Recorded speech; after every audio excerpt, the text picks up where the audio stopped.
Hoje, vamos entrar na mente de uma das figuras mais geniais e misteriosas de toda a história.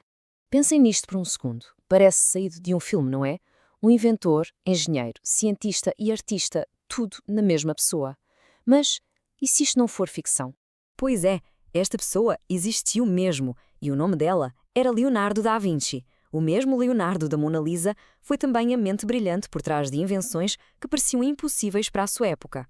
Ok, vamos aprofundar isto, porque para perceber quem foi Leonardo, temos de olhar para além dos quadros famosos e descobrir uma mente que simplesmente não tinha limites. Bem, tudo começa em 1452. Leonardo nasce numa pequena vila, mas é em Florença, que na altura era o centro cultural de Europa, que o seu talento explode. No ateliê do mestre Verrocchio, ele aprendeu a pintar, claro, mas mais importante que isso, aprendeu a observar. E foi aí que começou o hábito que o definiu para sempre, anotar tudo, mas mesmo tudo, em cadernos. E isto leva-nos a um ponto fundamental. A arte dele era revolucionária, mas o grande segredo não estava só no pincel. Estava na ciência. Uma das suas maiores inovações foi uma técnica chamada sfumato. O que é isto? Bem, em vez de fazer contornos definidos, ele criava transições super suaves entre as cores, quase como se houvesse um nevoeiro muito fino. O resultado era incrível, porque imitava a forma como os nossos olhos veem o mundo, dando uma profundidade e um realismo nunca antes vistos. E aqui está a chave. Leonardo não era só um artista a copiar o que via. Ele era um cientista a tentar perceber como é que nós vemos.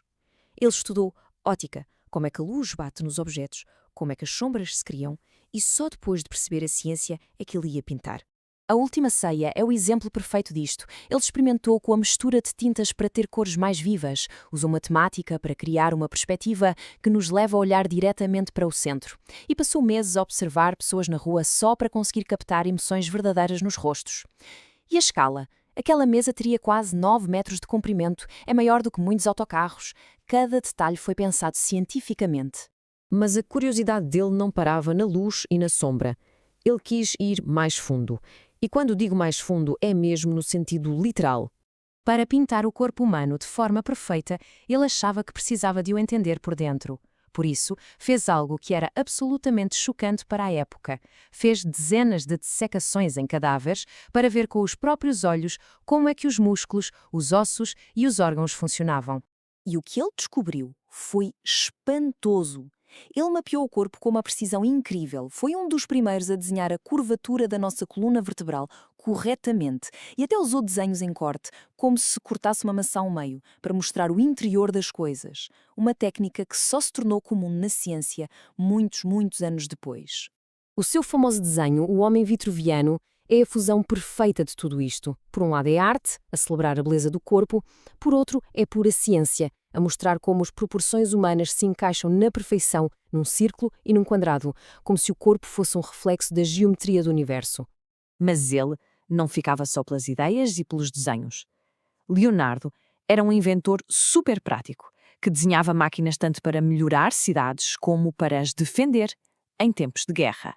Olhem só para este projeto. Um veículo blindado. Basicamente, o bisavô dos tanques de guerra. Tinha uma carapaça em forma de tartaruga para fazer ricochete às balas, canhões a apontar para todo o lado e era movido pela força de uma equipa lá dentro. Uma ideia completamente fora da caixa para a sua época.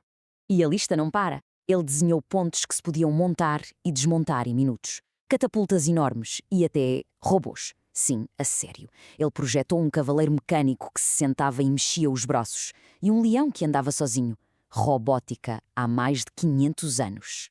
Mas, se calhar, a maior de todas as suas obsessões, o seu grande sonho, era uma coisa: voar. E, como sempre, ele começou por onde? Pela observação. Passou horas e horas a estudar o voo dos pássaros e dos morcegos, a desenhar as asas deles, a tentar perceber os segredos da aerodinâmica. Basicamente, ele estava a tentar decifrar a ciência que nos permitiria levantar voo. Com base nisto, ele projetou máquinas voadoras absolutamente incríveis. O ornitóptero, que batia as asas, como uma ave, o parafuso aéreo, que é, nem mais nem menos, que o voo do helicóptero, e até um paraquedas, com um formato tão genial que ainda hoje seria eficaz. 300, guardem este número. Em áreas como a anatomia ou a geologia, onde ele percebeu que os fósseis em montanhas provavam que a Terra era muito mais velha do que se pensava, as suas ideias estavam cerca de 300 anos à frente da ciência oficial da sua época.